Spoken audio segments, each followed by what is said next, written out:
지난 주간 주연의 가운데 평안하셨습니까? 하나님 우리를 돌봐주실 때 좀 세밀한 손길로 돌봐주시고 우리의 모든 삶 속에 늘 개입해 주셔서 오늘 우리가 연약함에도 불구하고 주님 몸된 교회로 부르시고 예배 자리로 함께 해 주셨습니다. 이 시간 우리의 마음의 문을 활짝 열고 오늘도 말씀으로 우리에게 찾아와 주시는 주님을 우리 마음에 모셔드릴 수 있는 복되고 또 귀한 예배 되어지기를 주님의 이름으로 축복합니다. 아멘.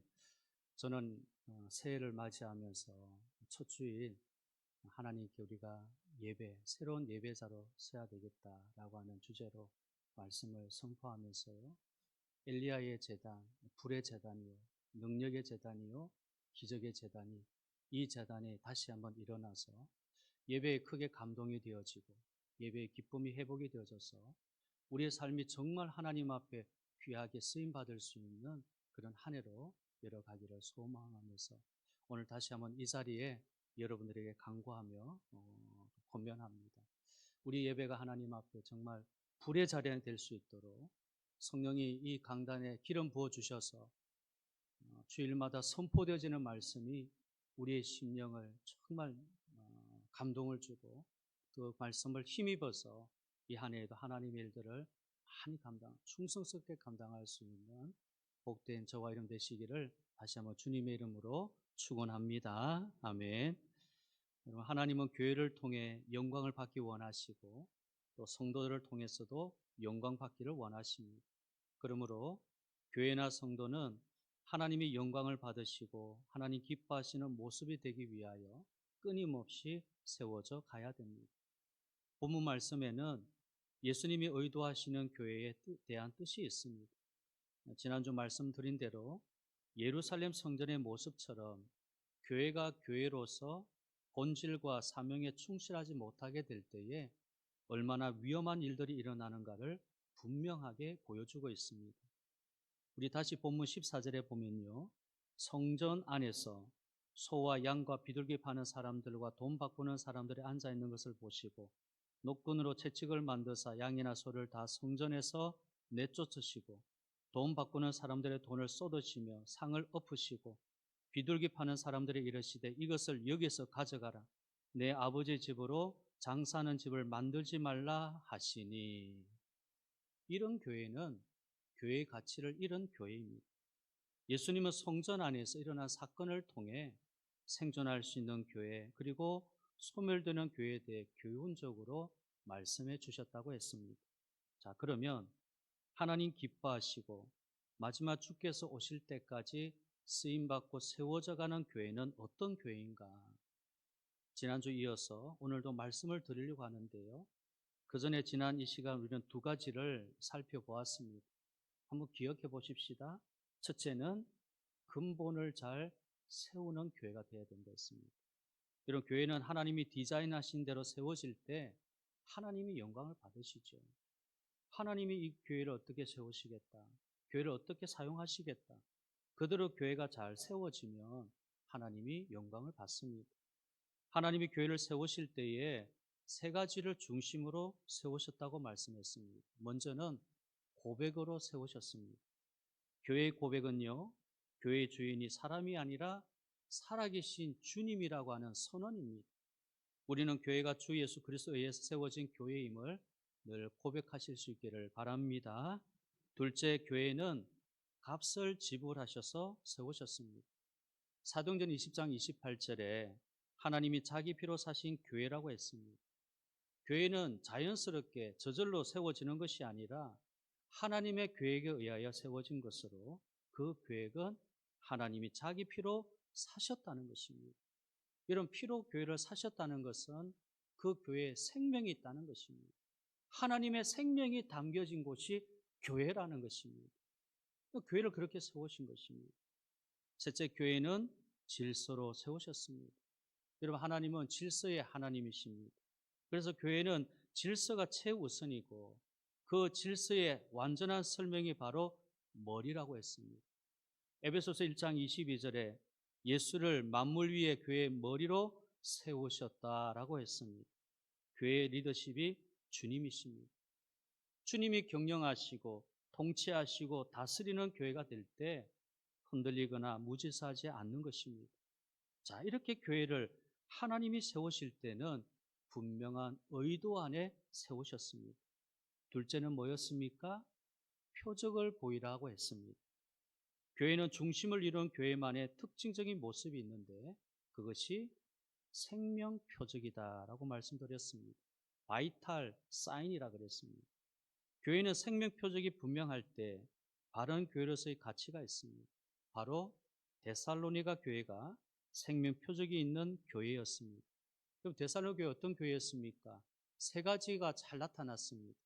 첫째는 교회의 진정한 표적은 믿음의 활동입니다. 재주를 부리는 것이 아니라 믿음을 지키고 믿음을 자라게 하고 믿음의 열매를 맺게 하는 것에 최선을 다하는 사람이 모여있는 교회가 주님이 원하시는 교회이죠.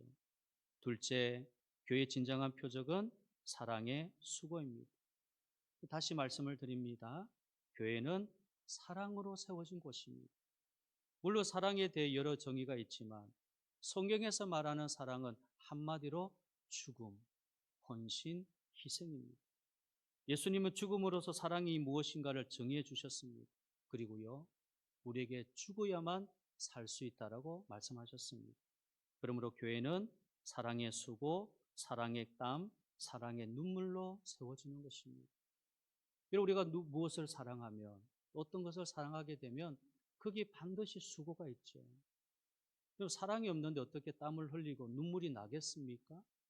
사랑하니 수고가 있고 땀을 흘리고 눈물이 쏟아지는 것입니다. 교회는 사랑의 눈물이 있고 땀이 있는 곳입니다. 셋째, 교회는 소망의 인내라고 했습니다. 여러분, 성도가 자랑할 수 있는 마지막 내용은 하늘의 소망을 두고 이 땅에서 인내하며 사는 것입니다. 인내란 어떤 어려움도 참는 것을 말하는 것이죠. 어려움이 오더라도, 고난이 오더라도, 환란이 오더라도 우리가 잘 인내할 때에 우리가 믿음을 또 교회를 세워갈 수 있는 생명의 표적이 되는 것입니다. 하늘의 소망을 두고 있기 때문에 그렇습니다. 여러분, 만약에 우리가 이 땅에 소망이 있다면 어려움이 있으면 다 낙심하고 무너질 수밖에 없죠. 세상은 다 지나가는 것이니까. 세상에 만약 우리가 모든 소망을 두고 있다면, 꿈을 가지고 있다면 여러분, 우리는 고난 앞에 철저하게 낙심하고 좌절할 수밖에 없습니다. 그러나 하늘의 소망을 두고 있기 때문에 우리는 인내하면서 이와 같이 교회를 세우고 있습니다. 우리가 장차 그리스도 앞에 설 때, 주님의 보좌 앞에 설 때 부끄럽지 않은 모습을 보이기 위해서 최선의 삶을 살아가야 되는 것입니다. 그러므로 인내하셔야 됩니다. 우리에게 주신 이 시간을 그냥 지나가는 시간으로 사는 것이 아닙니다. 주신 이 기회 앞에 최선을 다해 살아가는 것, 그리고 인내하면서 주님 몸된 교회를 잘 섬기고 있는 것입니다. 자, 이와 같이 교회는요, 믿음의 활동, 사랑의 수고, 소망의 인내가 자랑하는 표적이 되어야 될 줄을 믿습니다. 자, 오늘 세 번째는요, 목적을 성취하라입니다. 목적을 성취하라. 하나님이 디자인하신 교회는 목적이 있습니다. 교회의 목적은 교회를 세울 때 분부한 명령입니다. 반드시 지켜야만 하나님으로부터 인정을 받는 교회가 되는 것이죠. 만일 교회가 하나님 목적하신 목적대로 세워지지 않는다면 이미 허물어진 예루살렘 성전과 같은 교회가 되는 것입니다. 오늘 말씀 보십시오. 성전 안에서 소를 팔고 양을 팔고 돈을 바꾸고 주님이 그 현장을 보시면서 노끈으로 채찍을 만드시고 소와 양들을 다 내쫓으시고 돈 바꾸는 자의 상을 엎으시고 쏟으셨습니다. 그리고 여기서 이것들을 내보내라. 여기가 어디입니까? 성전입니다. 성전 안이 세속화되어지고 세상의 일들이 교회 안에 들어와 있는 모습에 주님이 철저하게 한탄하시면서 어쩌면 거룩한 분노로 지금 성전을 청결케 하시는 그런 이 사역을 이 말씀 우리에게 보여주시면서 내 아버지 집은 기도하는 집이고 강도의 소굴을 만들지 말고 이것을 다 집에서 아버지 집에 내보내라고 말씀하셨습니다. 여러분 우리의 삶은 이와 같이 하나님 기뻐하시는, 하나님 분부하신 명령대로 반드시 지킬 때에 하나님으로부터 인정받는 교회가 되어지는 것입니다. 그렇지 아니하면 지금 허물어지고 있는 예루살렘 성전과 같은 그런 교회가 되겠죠. 그러므로 교회는 두려움을 가져야 됩니다. 교회를 열었다 닫았다, 교회를 들었다 놨다, 사람들에 의해서 진정성에 분별력 없이 하는 행동을 하지 말아야 됩니다. 우리가 혹 말로, 혹 행동으로 얼마나 많이 여러분 교회를 들었다가 놨다가, 열었다가 닫았다가, 진정성도 없고 분별력도 없이 이렇게 행하는 행동들, 말들을 우리가 삼가해야 하는 것입니다. 이런 교회는 하나님의 존귀한 가치를 목적으로 세워졌기 때문에 항상 두려움과 떨리는 마음으로 우리가 교회를 섬겨야 가져야 되는 것입니다. 교회의 목적이 무엇입니까? 오늘 세 가지로 말씀을 드릴 수가 있습니다. 첫째는 교회의 목적은 그렇죠, 인류 구원입니다. 영혼 구원입니다. 교회는 하나님의 뜻을 실현하기 위해 세워졌습니다. 교회를 통한 하나님의 뜻은 영혼 구원입니다. 그러므로 교회는 생명을 구원하는 일을 목적으로 세우고 달성해 가야 합니다.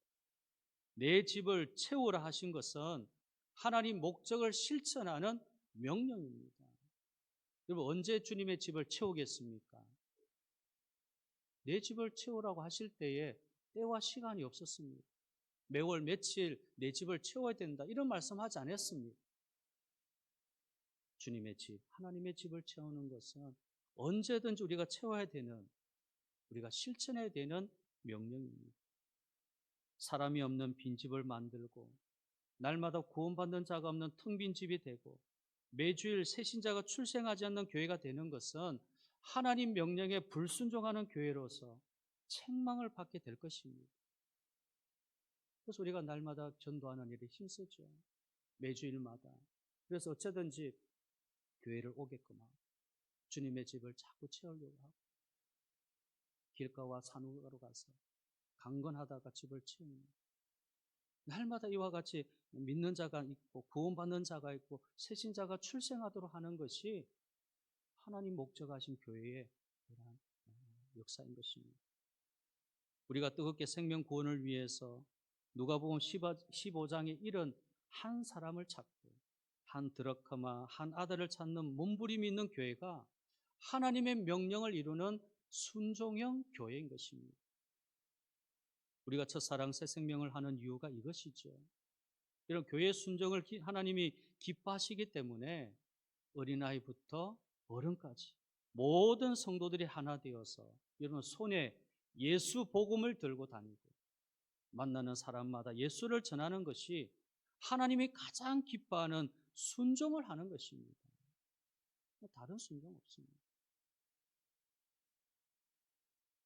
우리가 주님 복음을 늘 이렇게 들고 다니면서 예수를 손에 들고 사람마다 우리가 예수를 전하는 것, 하나님 가장 기뻐하시는 순종이죠.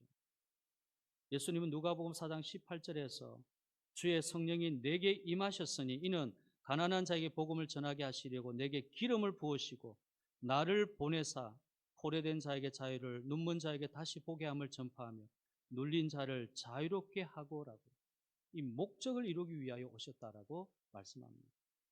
우리들도 그렇게 해야 됩니다. 예수님이 이런 목적을 가지고 오셨다면 예수님을 따르는 우리 역시 이와 같은 목적으로 살아야 되는 것입니다. 예수님이 이런 방향을 가고 계시는데 나는 전혀 다른 방향을 간다는 것은 예수님 따르는 자가 아니죠. 예수님 분명히 영혼을 위해서, 이런 목적을 위해서 이 땅에 오셨습니다. 예수님을 따르는 우리 역시 이런 목적으로 사는 것이 당연한 것입니다. 그런데 그렇게 그런 일이 있지 아니하니까, 그런 모습들이 잘 보이지 아니하니까. 둘째, 교회의 목적은요, 십자가를 자랑하는 것입니다. 교회의 가장 자랑은요, 건물이나 시설이나 사람이 아니라 십자가 관련된 모든 것입니다. 사도 바울은 고린도 교회와 갈라디 교회 서신을 보내면 가장 강조하는 것이 십자가의 자랑이었습니다. 갈라디아서 6장 14절에 보면은 내가 십자가 외에는 자랑하지 않겠다 했습니다. 오직 십자가만 자랑한다고 했습니다. 왜냐하면 그 당시 가장 교회로서 문제가 많고 성도들이 무질서하고 서로 분쟁하고 분열과 정오로 가득 찬 그들의 교회를 치료할 수 있는 유일한 해결책이 예수 십자가였습니다. 분열되어지고 분쟁하고 나뉘어지고 다투는 이 그들의 교회에 치료할 수 있는 유일한 해결책은 예수 십자가. 그래서 십자가를 이야기하는 겁니다. 고린도전서, 고린도후서, 갈라디아서 이런 말씀 한번 쭉 묵상해 보십시오. 제일 많이 나오는 것이 예수님의 십자가 사건입니다. 십자가 이야기입니다. 오늘도 똑같습니다. 십자가 앞에 있으면 모두가 답을 찾을 수 있습니다. 십자가는 사람의 지혜가 아니라 하나님의 지혜이기에 그 십자가를 바라보면 하나님의 지혜를 깨닫게 되어서 사람의 어리석음은 사라지게 되는 것입니다. 예수님의 십자가는 하나님을 향한 33년의 한 방향이었습니다. 예수님은 십자가에 초점을 맞추고 사셨습니다. 예수님의 하루하루가 십자가를 지시기 위한 발걸음이었습니다. 예수님은 십자가에 죽기 위해 오셨습니다. 예수님은 항상 생각하는 것이 십자가이기 때문에 어떤 것이든 십자가 중심이었습니다. 십자가 말씀이죠. 십자가 복음, 십자가 은혜, 십자가 사랑, 십자가 믿음, 십자가 피입니다. 제자가 되는 자격에도 자기 십자가 지고 따르라고 십자가를 말씀하셨습니다. 예수님을 따르는 제자들이 십자가를 지지 아니하고는 예수님을 따를 수 없습니다. 십자가는 예수님의 가장 위대한 목적이었습니다. 여러분 보십시오. 예수님은 얼마든지 십자가를 피해도 되었지만 유혹이 있을 때마다 뿌리칩니다. 십자가만을 생각하며 그 길을 가셨습니다. 마지막 예수님이 부르짖으신 십자가에서 말씀 중에 그 길이 얼마나 고통스럽고 고뇌가 가득하고 어려운지 내 아버지여 만일 할만하시거든 이 잔을 내게서 지나가게 하옵소서 절규했던 것입니다.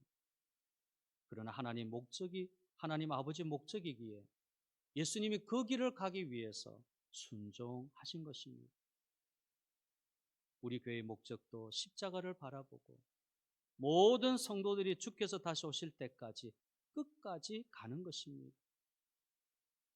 갈보리 언덕에 세워진 십자가뿐만 아니라 내 인생 앞에 십자가를 세우고 그것을 바라보며 날마다 한 걸음씩 걸어가는 것입니다.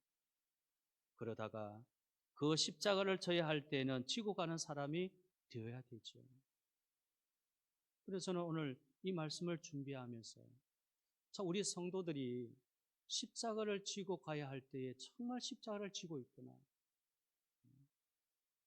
우리가 참 어려운 상황 속에 교회 헌당을 위해서 온 성도들의 한 마음을 같이 하고 있습니다. 방금도 우리 장로님 기도하셨지만 교회 헌당이라고 하는 이 큰 무거운 짐을 우리가 마치 오늘 십자가를 지어야 되는 이 시점에 한 사람도 정말 여유있지 않냐 헌당을 위해서 작정하고 내가 정말 힘이 지나도록 하나님 앞에 이와 같이 드릴 때 교회를 참 아름답게 헌당이 되어지고 있구나. 저는 그런 마음이 들었습니다. 십자가를 지고 가야 할 때 십자가를 질 수 있는 사람이 되어 우리 교회 성도들이 그런 것입니다. 얼마나 자랑스러운지. 여러분 교회를 헌당하는 일이 얼마나 어려운 일이었습니까? 제가 쭉 교회의 어떤 스토리, 역사를 쭉 이렇게 볼 때에 참 이와 같이 교회 헌당을 이렇게 하게 되어지는 이만큼 작정하게 되어진 것이 정말 기적이다. 몇 분들이 그런 이야기를 하셔요. 정말 기적이다. 어떻게 이렇게 하나님 앞에 이렇게 헌당이 될 수 있을까? 십자가를 지고 가야 할 때 참 하나님 앞에 이렇게 결단하면서 십자가를 지면서 주님 교회를 사랑하는 이 모습들이 오늘 우리 모든 성도들의 모습이었다 생각이 되어집니다. 교회 안에서 자랑할 것은 오직 하나, 십자가입니다. 십자가만 자랑하는 것입니다. 우리 모든 삶의 영역에서도 주님의 십자가 바라보면서 십자가를 지고 주님을 늘 따라갈 수 있는 그런 성도가 되어야 할 것입니다. 셋째, 교회의 목적은요, 주 예수 그리스도를 그대로 선포하는 것입니다. 주 예수 그리스도를 그대로 선포하는 겁니다. 오늘날 예수님과 제자들이 가이사라 빌립보에 있을 때에 예수님이 제자들에게 사람들이 인자를 누구라 하느냐라고 물으셨습니다. 사람들이 예수님에 대해 말하기를 세례 요한, 더러는 엘리야, 어떤 이는 예레미야나 선지자 중에 하나다라고 했습니다. 자, 예수님이 직접 제자들에게 물으셨습니다. 너희는 나를 누구라고 하느냐? 그때 시몬 베드로가 대답하기를 주는 그리스도시요 살아계신 하나님의 아들입니다. 예수님이 놀라실 수밖에 없는 이 신앙 고백을 했던 것입니다. 베드로는 예수님을 향해서 주님은 구원의 메시아, 하나님의 아들 메시아로 오신 왕이십니다라고 고백을 들으신 것입니다. 예수님은 자신을 메시아로 보는 베드로를 보시고 너무 기뻐 먼저 복을 주셨습니다. 바요나 시모나 내가 복이 있도다. 이를 내게 알게 하니는 혈육이 아니요 하늘에 계신 내 아버지시니라. 하나님의 베드로의 이 고백을 들으시고 먼저 너는 복이 있다. 복을 먼저 주신 것입니다. 이런 베드로가 누굽니까? 한평생 물고기 잡아왔던 어부 출신 아닙니까? 학문이 전혀 없는 사람인데 어떻게 그의 입으로 예수를 이렇게 정확하게 고백할 수 있었잖아요. 너는 나를 누구라고 하느냐? 너희는 나를 누구라고 하느냐? 아무도 여러분 그 주님의 질문 앞에 뭐라고 대답하겠습니까? 학문이 없는 자들이었고 다 어부로서 이렇게 없는 성경에 대해서 전혀 알지 못하는 그런 이 베드로가 예수님을 이와 같이 성경에 있는 그대로 예언되어진 그대로 정확하게 예수에 대해서 고백을 한 것입니다. 그래서 지금 예수님 뭐라고 하시냐면 이를 내게 알게 한 이는 혈육이 아니요 하늘에 계신 내 아버지시니라. 혈육의 사람이면 모르죠. 우리 인생의 경험과 지식으로는 예수님에 대한 고백을 할 수 없습니다. 그러나 하나님이 그 사람을 붙잡으시며 하나님이 베드로를 붙잡으셨다는 거예요.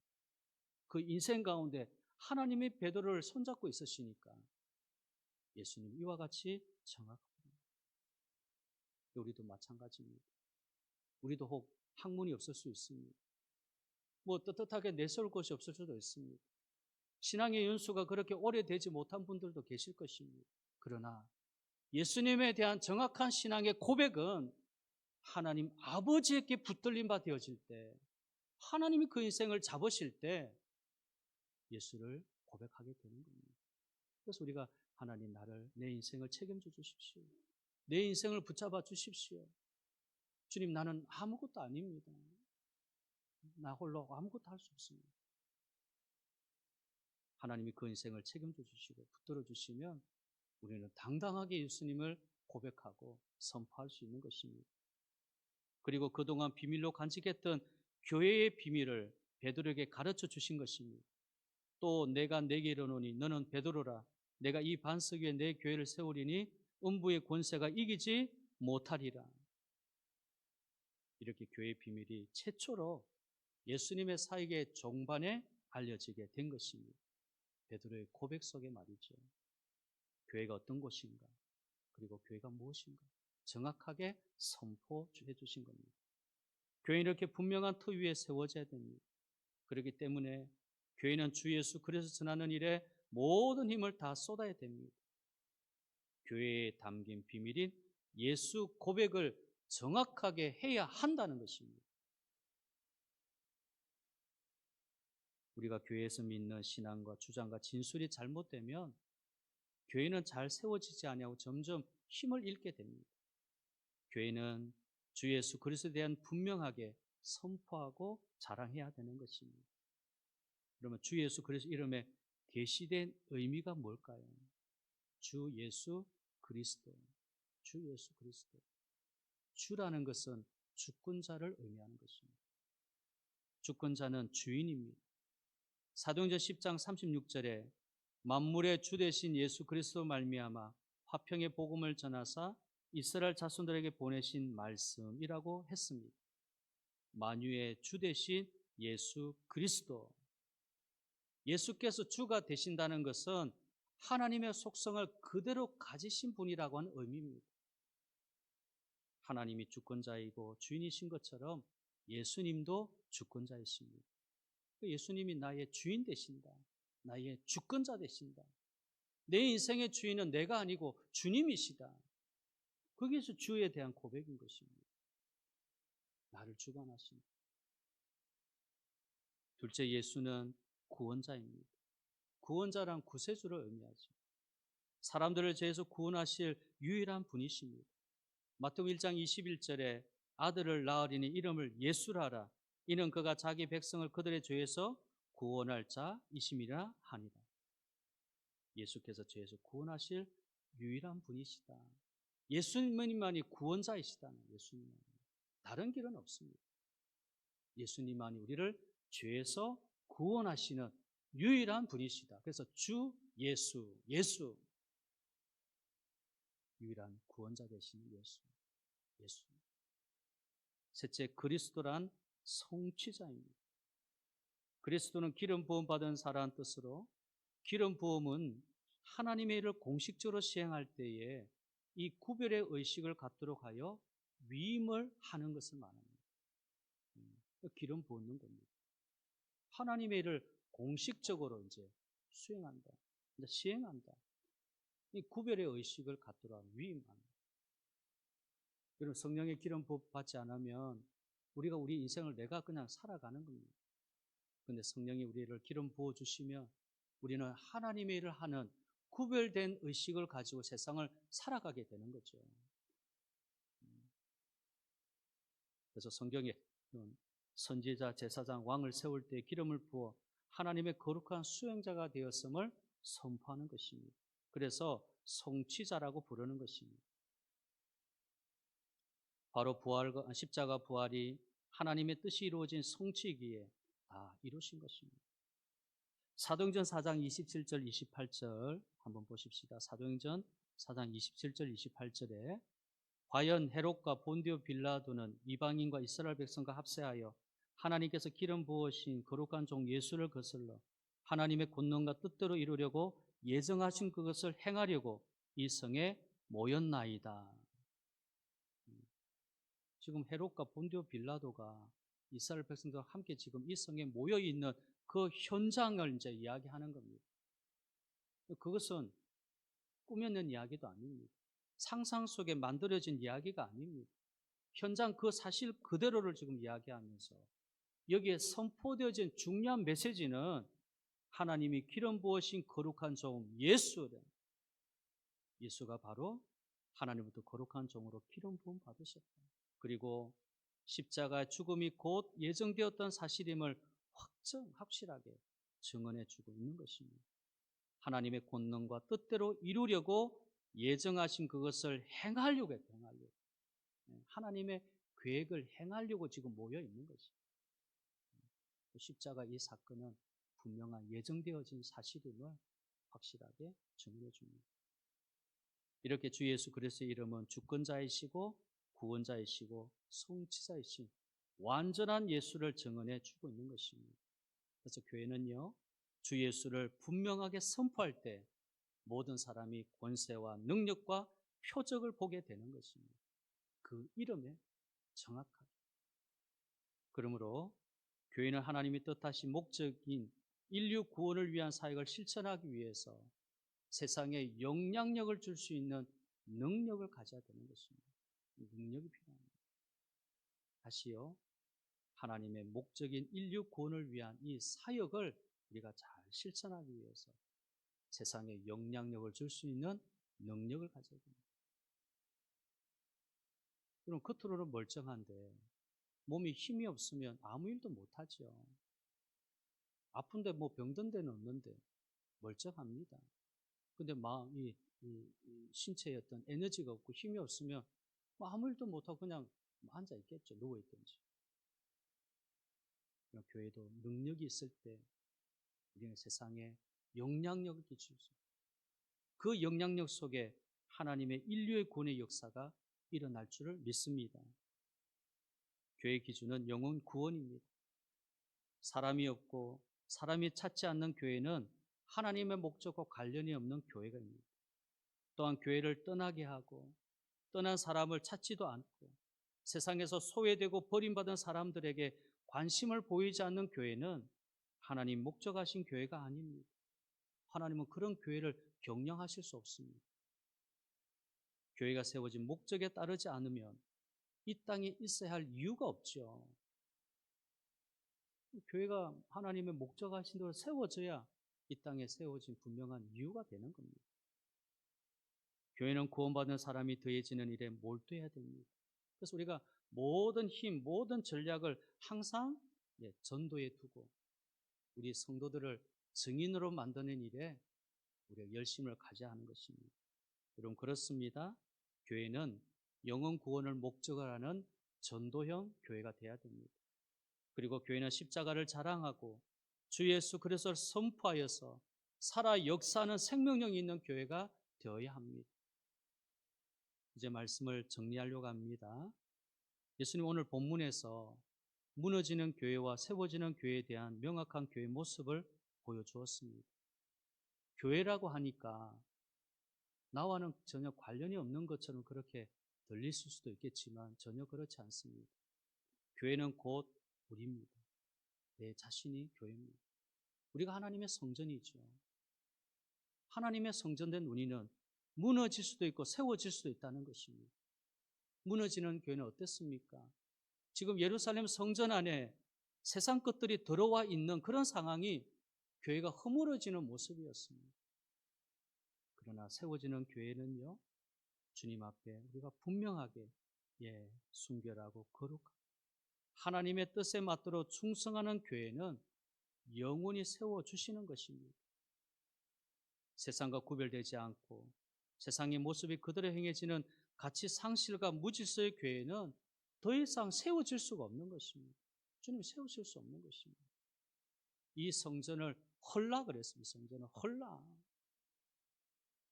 내가 다시 세울 것이다.